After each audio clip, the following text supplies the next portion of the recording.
Ilikuwa ni usiku sana, mida ya saa 7 usiku, nilipokuwa katika kitengo cha wagonjwa wa dharura. Ndipo mwanamama akasukuma mlango kwa nguvu, akaingia akiwa anahema haraka haraka sana, akidai ya kwamba anaomba msaada. Nakumbuka ilikuwa ni 2023 tulipompokea mwanamama huyu aliyekuja na mtoto wake wa kiume jina Daudi.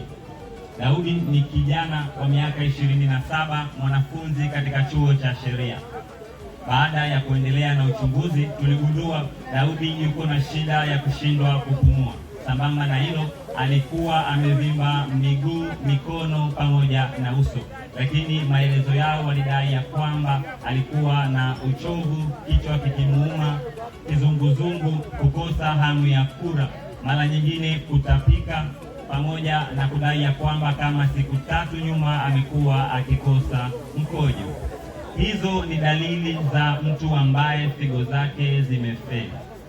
Katika kujiuliza haya yote yametokea wapi, tukagundua ya kwamba Daudi alikuwa ana shinikizo la damu la juu ambalo alikosa tiba kwa muda mrefu, yani uncontrolled hypertension. Watu wa mtaani wanasema Daudi alikuwa na pressure.